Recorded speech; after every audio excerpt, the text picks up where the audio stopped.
All right, we're live. All right, hello everybody. We're back.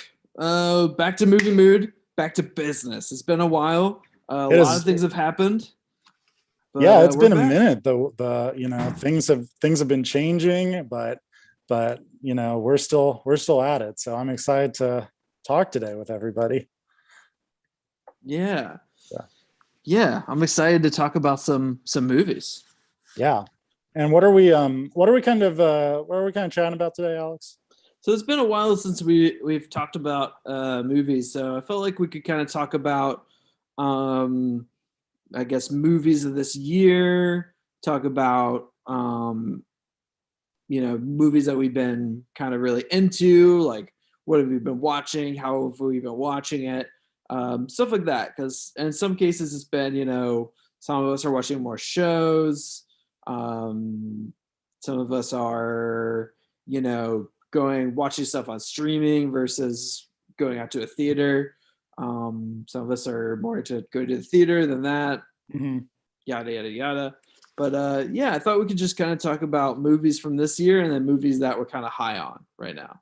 Cool. Sounds good.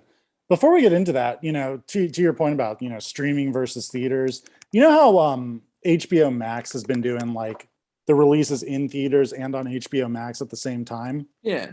What do you find yourself doing more? Do you find yourself going to the theater or do you find yourself watching on HBO Max? Well, in the case of something like, I feel like in the case of something like Dune, I want to go see it in the theater because it's just more, for me, it's more exciting. Like to be around people and to hear people's reactions is for me it's pretty exciting. I think it's pretty cool, and it's louder and like you're more focused on the movie. But if I wanted to watch it again, like I would probably just pop it on HBO Max.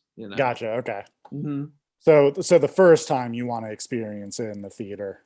Yeah, for sure. Yeah, Yeah. that makes a lot of sense. Hmm. Yeah. Yeah, but I don't mind like just popping it on the TV or like on my computer if I was really into it. I haven't Mhm. watched Dune a second time, but yeah, maybe if I had better access to a movie like The Card Counter, I would be watching that like every Right. week. Right. What did you think of Dune when you first saw it? I was thinking about it. I really really liked it the first time I saw it, and I've read the book, so I kind of knew like what was going to happen going in, and I don't think a lot of people do, and it's a very dense story. But when I first watched it, it was like a packed theater. Mm, I was vaxxed, of course, and wearing a mask, but it was yeah, it was like a really good experience, really good cinematic experience. I felt like, but I think as I thought about it, I thought like I don't know if I was as crazy about it as other movies that came out this year, but yeah, it's okay. it was a great cinematic experience for sure. Yeah. Yeah. I mean, even though, you know, just this isn't really a spoiler, but it tells about half of the first book in the movie. Yeah. So it doesn't feel like you get a whole story arc in it. Hmm. Just the experience of going to the theater and seeing a movie like that Yeah. is awesome. Um, Yeah. I just feel the like yeah. budget, involvement, everything like that. Oh Great yeah. sound editing. Yeah, it's a spectacle for Yeah, sure. It's yeah. like, and an insane cast. You're like I forgot that Javier Bardem is in it, and then you're like, oh, that's Javier Bardem. Oh, Right, like right. wow, they got everybody. Yeah, It's a huge cast. yeah. Star-studded for sure. So okay, so you liked the experience of Dune, but what were some of the movies that really spoke to you this year? For me, my favorite movies have been like kind of movies that I felt like were really reflective of the moment, though whether that was like you know COVID or just kind of like where everybody's at in this like whatever going into this decade or like in the past 5 years. One movie that I really loved was The Card Counter Hmm. with Oscar Isaac. I was really yeah, I love that movie, and it's just really cool to me. Like aside from the fact that it's a really good movie, that Paul Schrader, the director who wrote Taxi Driver and a bunch of other of the Scorsese movies from back in the day. Like he's in his 70s, but he's making some of his best work. And I just think that's really cool and inspiring because like 10 years ago, you could have been like, oh yeah, Paul Schrader, that guy who did the Scorsese scripts. Like he's had an amazing career already. And it's just amazing that he's still like putting out stuff that's very, very high level, like his best. He's doing his best work right now. That's amazing. And I mean, like to that point, I mean, age doesn't make a difference. It's just where you're at in your life, you know. I mean, Anthony Hopkins won the Oscar this year for The Father. That's right. He's the oldest Oscar winner ever, best actor winner ever, and I watched that on a plane. What a performance! Yeah, I haven't seen it yet. Yeah, it's worth the watch. Yeah, that's awesome. Yeah, and I haven't seen The Card Counter yet. Yeah, have you seen First Reformed? No. Oh man, so like I'm really into. I feel like the First Reformed and the Card Counter, and Card Counter is kind of like it's intense, but it's like maybe a little less intense than the First Reformed. But I feel like he's making these like noir movies, except like because most noir movies are like associated with like trauma from World War II. I feel like his noir movies are like about like Iraq and Afghanistan. That's like the backstory kind of, and then everything else that's going on, like climate change and just like, you know, political upheaval. And it's kind of cool to see. Like it's a really interesting interpretation, both of those movies, I think, of like where we're at. Right, kind of like a present day noir versus because when I think of like film noir in of itself, I think of, you know, black and white World War II and you know, post World War II. And then when I think of like neo noir, I'm thinking of movies like Blade Runner and everything like that. So maybe Memento. This is like a what Memento or something like that. Yeah. So it's cool to, you know, see something that's kind of in like a modern setting, like in the moment, to your point earlier. Yeah, and his movies can be very much like dark comedy. Like they're very much like serious dark films, but they're pretty there's like a lot of humor in it, which I'm all about. Kind of like Coen Brothers-y type stuff. Nice. But I really like that. I thought it was kind of underrated when it came out. It has some great performances by Oscar Isaac and Tiffany Haddish. It's good. Yeah. Willem Dafoe. Dafoe. Love him. He's the best. He is the best. Of course, he's terrifying in that movie. He's very creepy. He's a very scary guy.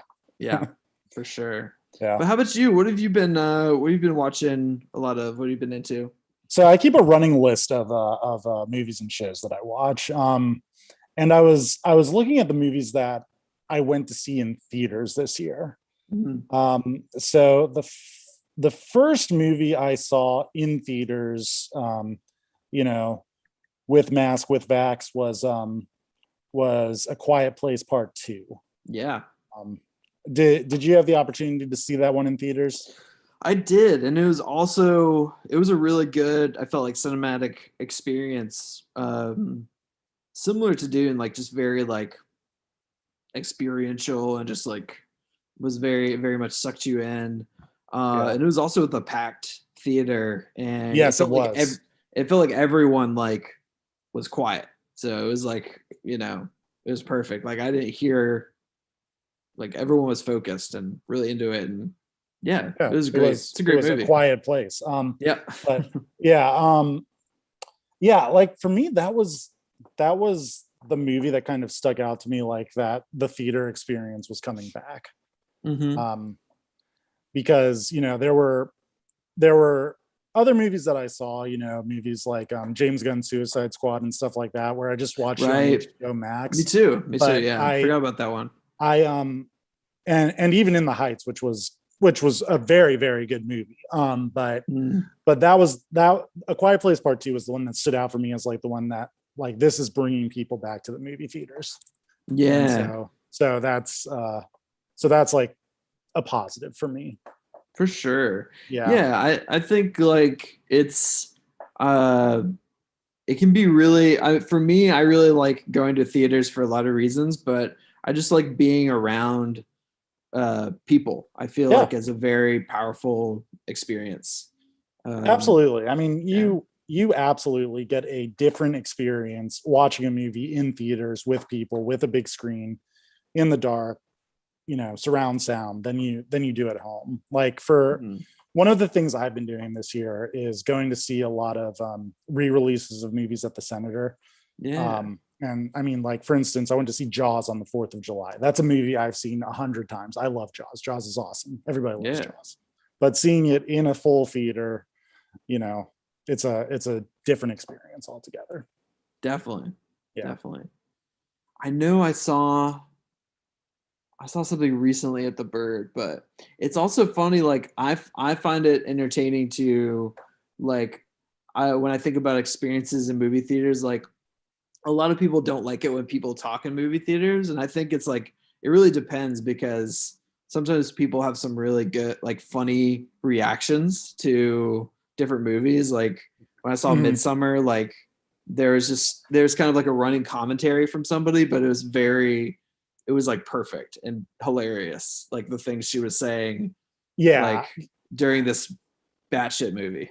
Yeah. And I think to that point, that depends on the movie a lot too. Yeah. Like if I was going into, some really something that I had to invest myself in or that I had to really actively listen to, like A Quiet Mm-hmm. Place or something like that, I would be like aggravated if someone was talking to me. But like in general, like going to see like a comedy or even like kind of a more mainstream horror movie and you get a commentary, it's fun. Mm. Yeah.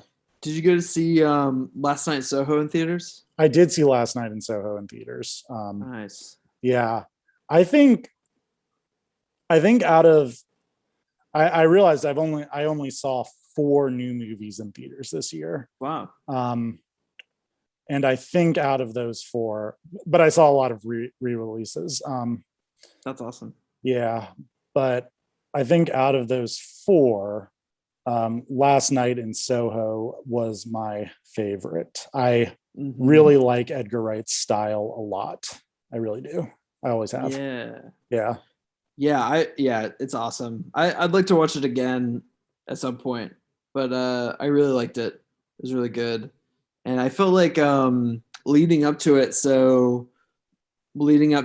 coming out, there was a thing that was released. So it was I think I might have sent it to you, but it was a list of like great British movies that included like great British horror movies that Martin Scorsese sent to Edgar Wright because Mm. Edgar Wright was trying to like do research. And apparently during quarantine, Edgar Wright and Quentin Tarantino were watching it like in conjunction together. Oh, that's cool. Yeah, so I got kind of curious. I started watching a lot of them, and some of them were hard to find. Like some of them were only on YouTube, and some of them I had to dig around for.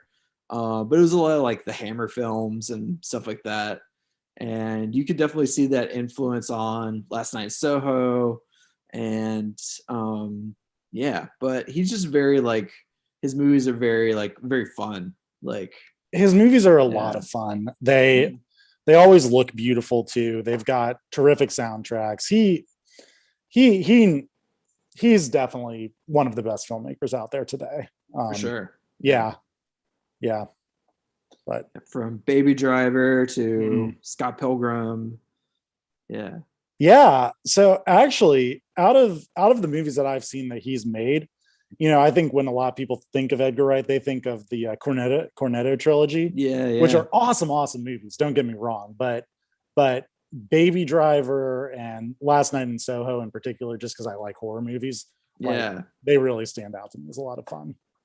Yeah. He's definitely just kind of like raising the bar, I feel Yeah, like. yeah, And there's some really crazy sequences and Last Night in Soho, and it's yeah, it's he's definitely like kind of pushing the bar up a yeah. little bit.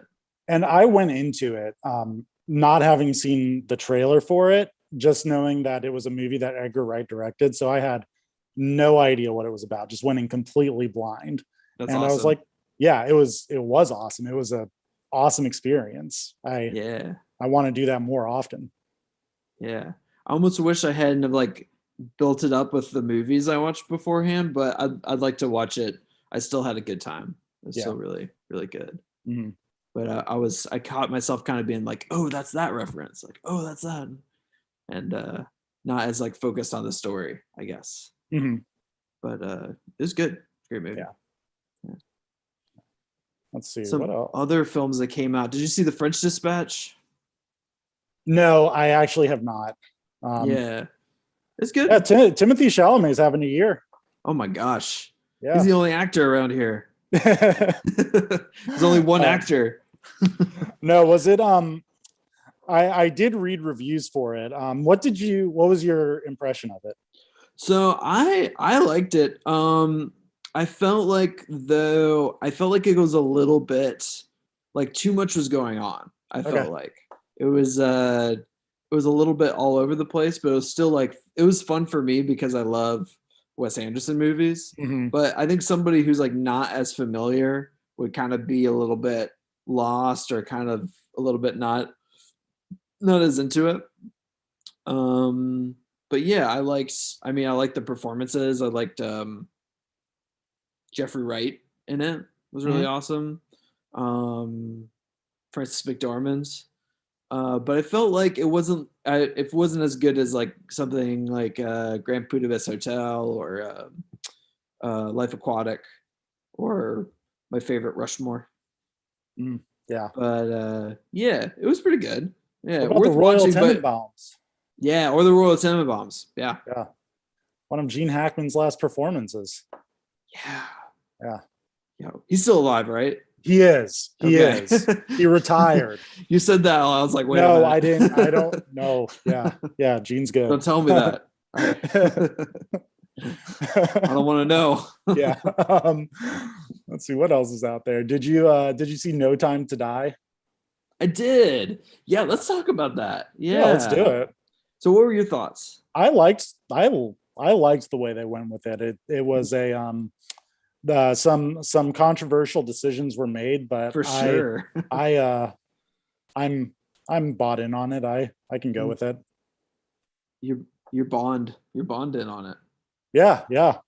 And I think No Time to Die really wrapped up Daniel Craig's arc as a character very well. Yeah, his arc as the James Bond. I liked it. I don't know. I feel like I'm the harsh critic today, but no, it's okay. It's okay. Yeah. I'm just living my best life right now, so I'm finding joy in everything. That's true. Yeah. I'm sitting here. I'm teaching middle schoolers, so a little more jaded. But no, I felt like I liked certain parts of it, but I also felt like I don't know if it was very long. It was very long. There were like a few parts where I was like, this is very, it felt like too pretentious for a James Bond movie. Did it? Some parts of it. So I got pretty mad on Your Majesty's Secret Service vibes from it, which is probably my favorite non-Daniel Craig James Bond movie. Yeah, I heard there's like a lot of, it was very similar. Yeah. So that's cool. Mm-hmm. Nice. Yeah, that's my pitch today. If you're a James Bond fan, check out on Her Majesty's Secret Service. Yeah, starring, I believe, the lady from Last Night in Soho. Yes, Diana Rigg. Yeah, rest in peace. I know. Yeah, that was her last performance. That Mm-hmm. was cool. Also, like I liked the performances from her and Terrence Stamp and Last Night in Soho. Terrence Stamp is the best. Terrence Stamp is one of those presences. You know, Yeah. Have you seen The Limey with Terrence Stamp? No. Oh my god, dude, you have to check it out. I will. It's a gem. Nice. Yeah. Nice.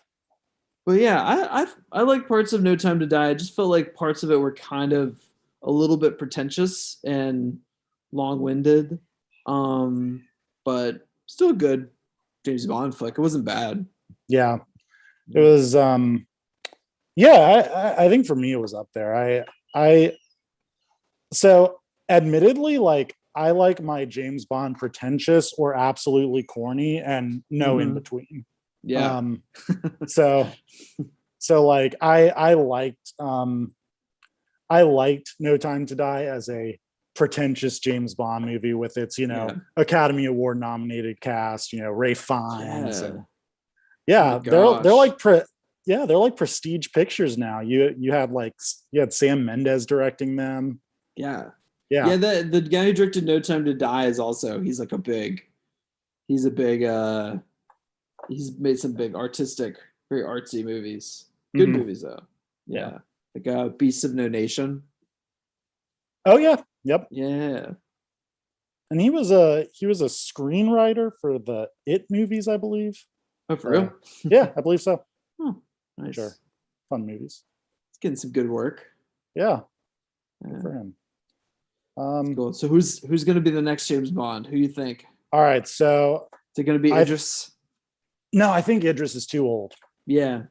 I think yeah, I think Idris is, probably like 55 now. Like Idris would Mm, be great, don't get me wrong. yeah. I feel like when you're having a conversation about who the next James Bond is, you have to say Idris. But Yeah. but I think it's going to be one of two people. I think it's going to be the dude from Bridgerton. I don't remember his name. Yeah. Reggie Jean Page. Um, Mm. or I think it will be Richard Madden. Do you know Oh Richard Madden? Yeah, yeah. Okay. Yeah. From from Game of Game of Thrones. Thrones. Yeah, I could see that. Yeah, Yeah. That'd be my cool. my favorite character, Rob Stark. Mm. Yeah, Yeah. yeah. He's pretty cool. Is he your favorite character? Oh yeah, I like Jamie too. Of I like course. I like Jamie when I'm feeling kind of edgy. I like Rob when I'm feeling, particularly noble. And I'm living my best life right now. So today's a It's a Rob Rob kind of Stark kind day. of day. Yeah. I'm probably like between Tyrion and the Hound or something. Oh, the Hound is great. The Hound's a great Hound's a character. Hound's such a good character. Yeah. Yeah. Yeah. Cool. Um, Yeah. so what Um, else? You always give me good things to add to my watch list. So what are some other things that really stood out to you? so I just watched Paul Verhoeven's new movie, Uh-huh. Benedetta. It's wild. It's wild. I saw it in DC. It just came out, and it's already pretty controversial. But a lot of Paul Verhoeven's movies are pretty controversial, and Why is why is there controversy around it? Is just it a lot of. violence or I think it's the nudity, oh, the okay. sex scenes. Yeah, definitely a lot of violence for sure. Yeah. But yeah, just like a lot of sex. A Yeah, lot of Verhoeven's sex always scenes. kind of been Mhm. edgy director. Yeah, He's for sure. Even his like 80s action movies are kind of like pushing it. yeah, They're yeah. super violent. Oh my gosh, incredibly violent. Like I Yeah. saw one of the movies I saw this year was Robocop.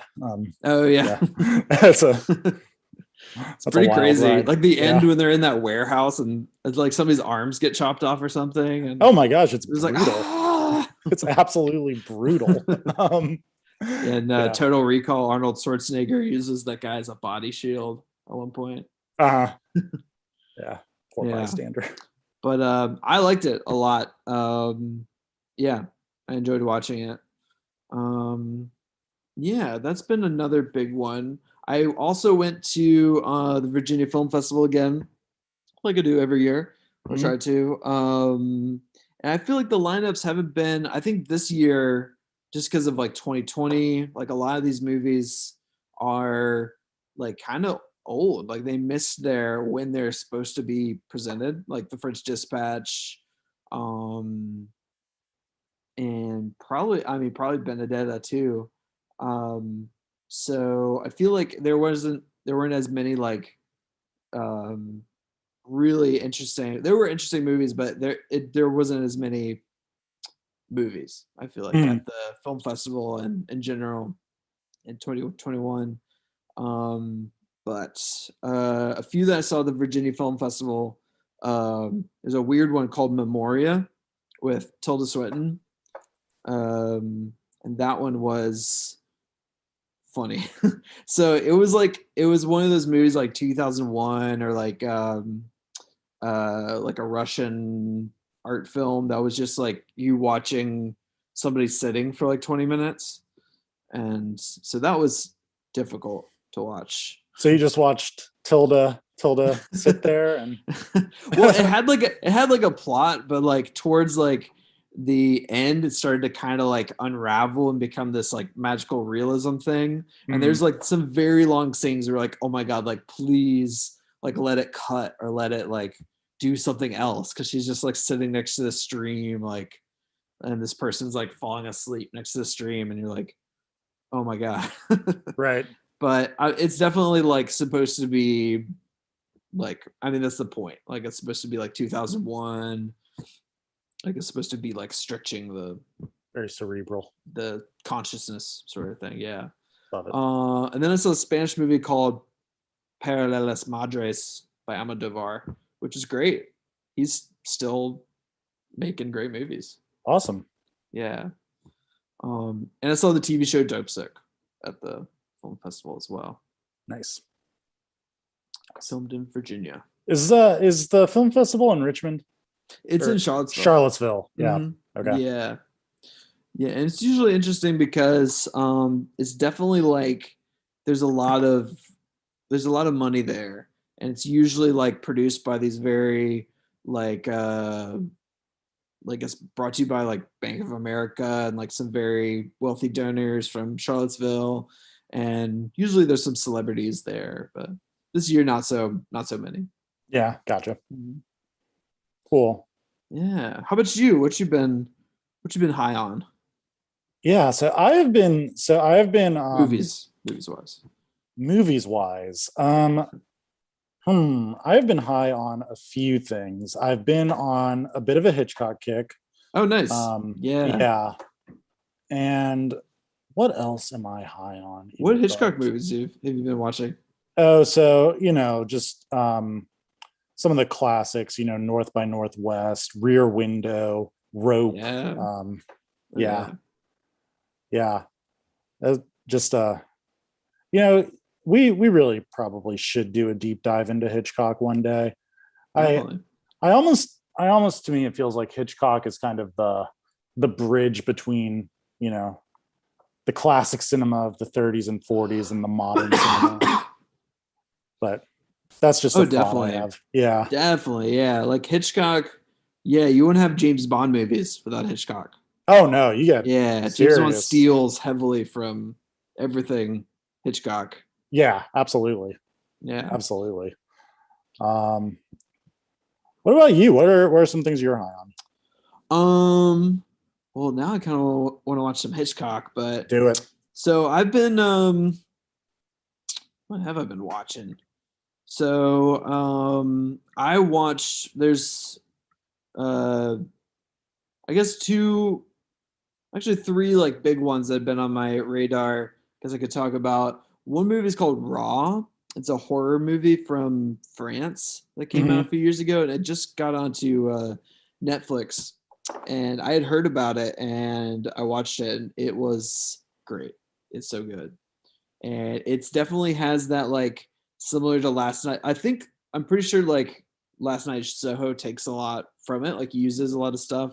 Definitely the scenes where they're like in college, like when she goes to college for the first time, and they're all like kind of partying together, and Raw is kind of like a more extreme version of that. I felt like, but yeah, great horror movie. It's on Netflix. I will check that out. Just Raw, R-A. Yep, R-A-W. R-A. Oh, Raw. Okay. Yeah. Got it. That was a good one. Another one I liked from this year was called Zola. I thought that was a really, really interesting movie.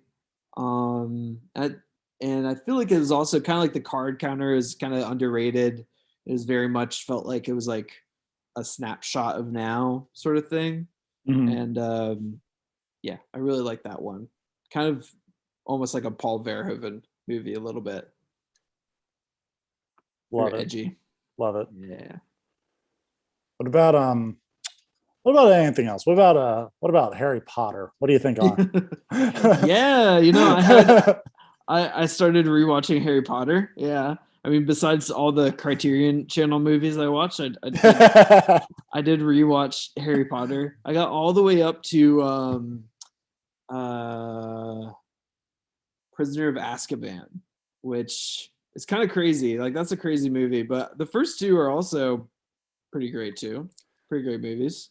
Yeah, directed by Chris Columbus, Yeah. director of Home Alone. Home Alone and a guilty Christmas pleasure of mine, Jingle All the Way.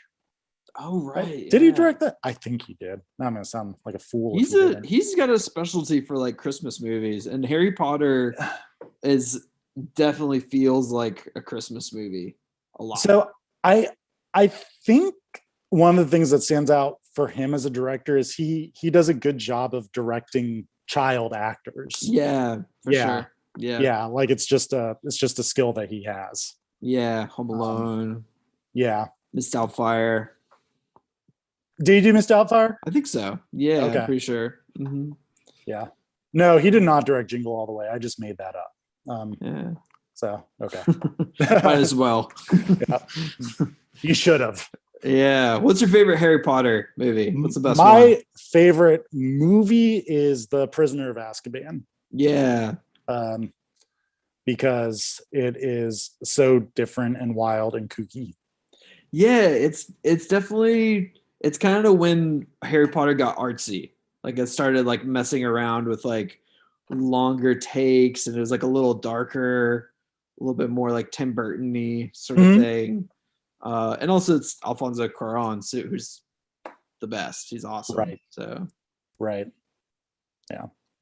What about any shows that you've been watching? Is there anything that's standing out to you right now? I've been watching a lot of Succession for sure. Okay. Yeah. That's been a big one. I had watched it during the pandemic and just kind of got sucked in and watched it with my dad.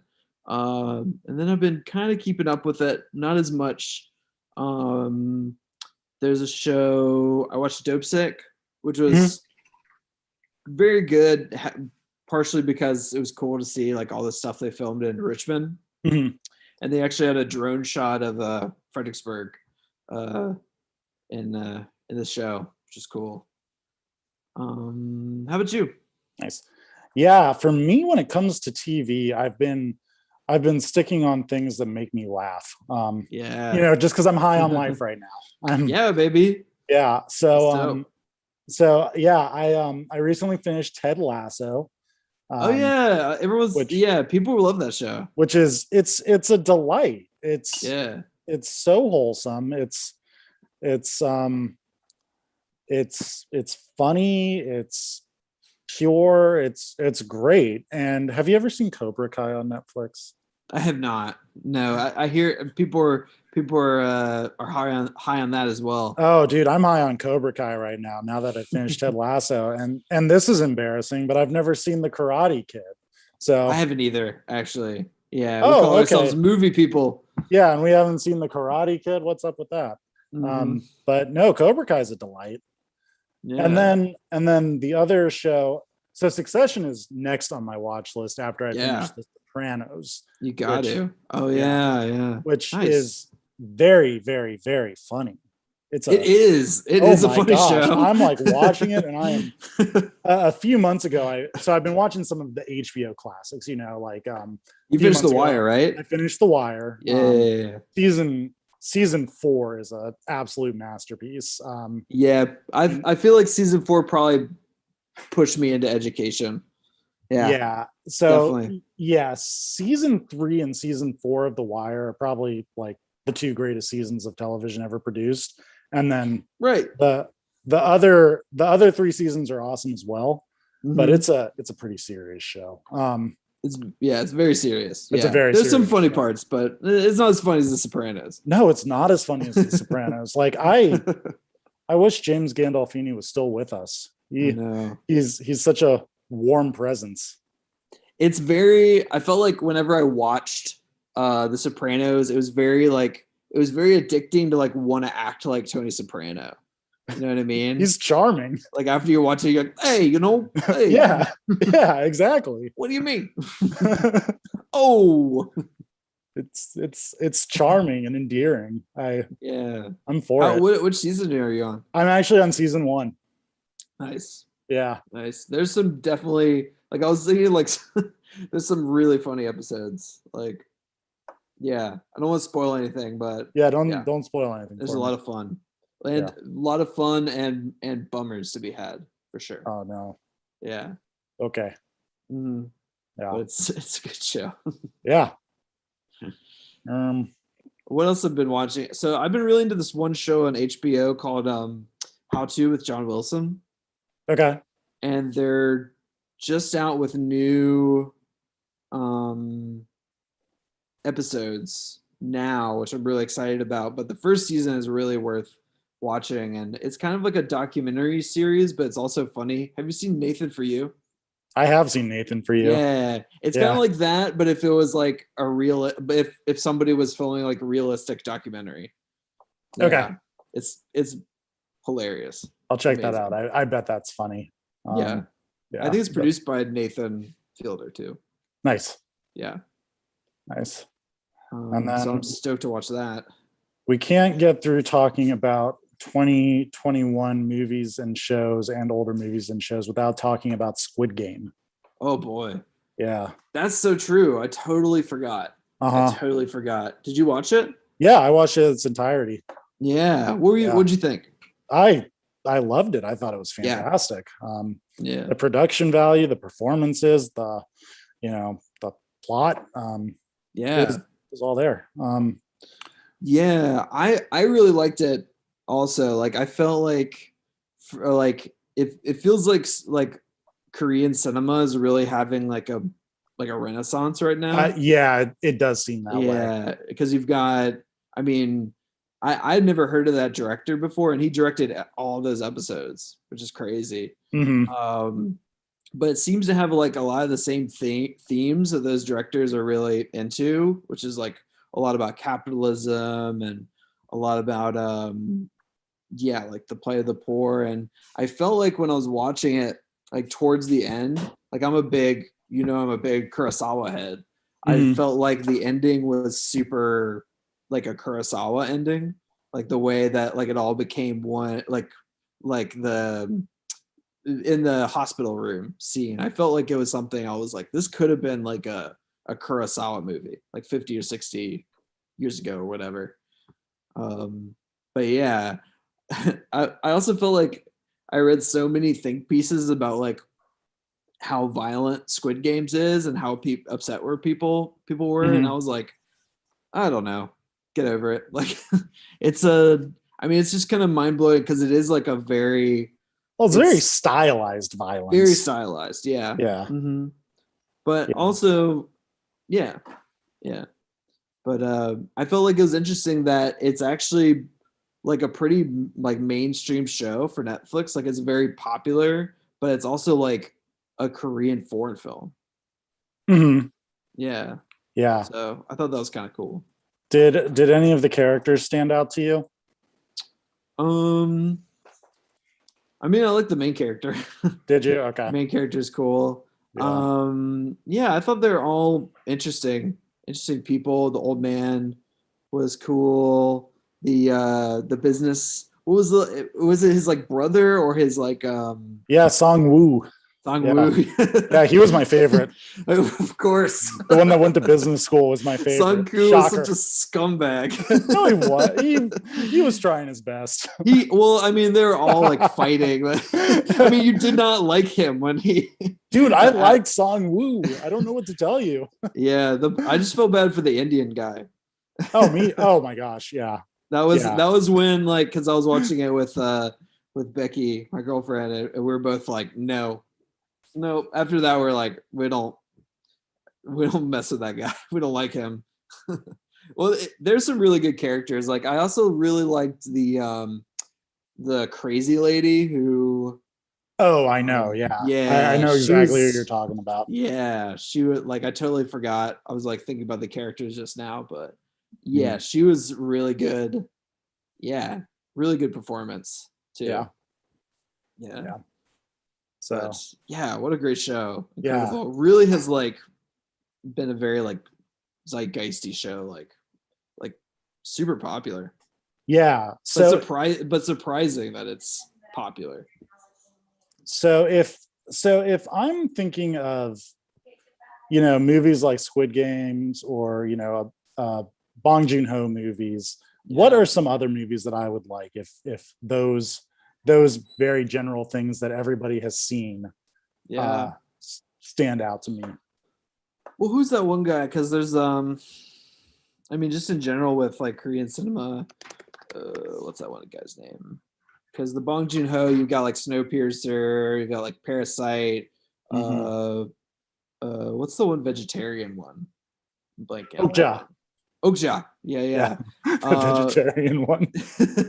Yeah, some vegetarian propaganda. It's a great movie, but it's like very like hitting the nail on the head with Oh, making Tilda Swinton's in that. yeah, Yeah. and Jake Gyllenhaal. Yes. He's like if Jeff Corwin from the Animal Planet was like all about like big meat, like talking about like selling roast beef or whatever. Mhm. But yeah, Park Chan Wook is really good. Okay. Old Boy, The Handmaiden, all of his movies are awesome. I can't find Old Boy on any streaming services. Like, I need to find a DVD of Yeah. it somewhere. It's weird. Huh. Yeah. Have you seen it? No, I actually haven't. Oh man, Yeah. that's awesome.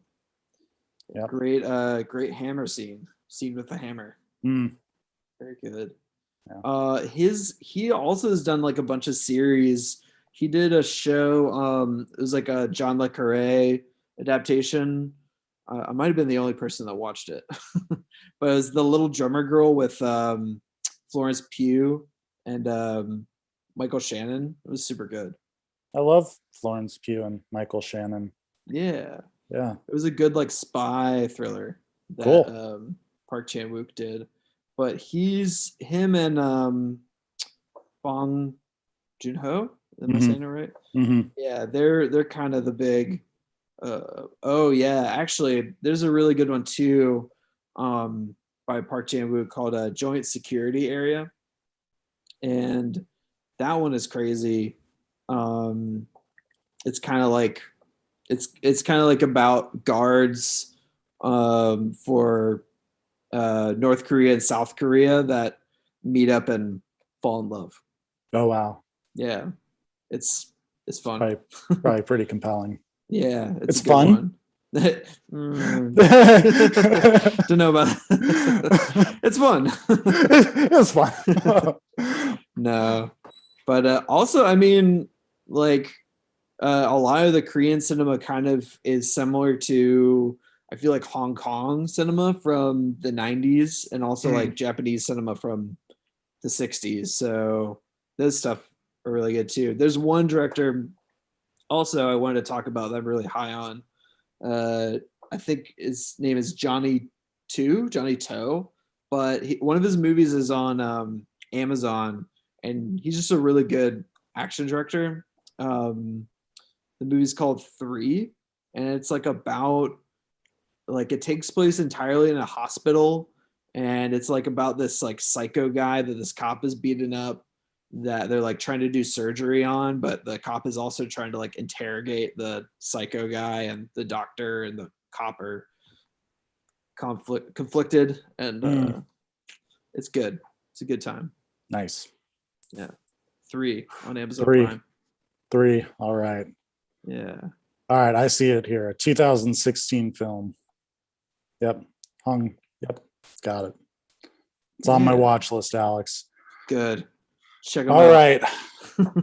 Well, we covered a lot of things today, and We went through a whole Yeah, we went through you know, sometimes these podcasts are, you know, just conversations about what we like. And It's true. We haven't done this in a while, so it's good. It's good to get back to it. it's good to be back, and it's good to be talking with you. So Yeah, you too, man. hopefully, you know, as I need to wrap up today, we will do another one of these very soon. Yeah, Yeah. for sure. Yeah, we'll be back. Maybe next week, maybe in the next few weeks. We shall see. All right. But thanks for watching, listening to Alex and I on Movie Mood. Stay safe, everybody. Like, subscribe. We'll see you later.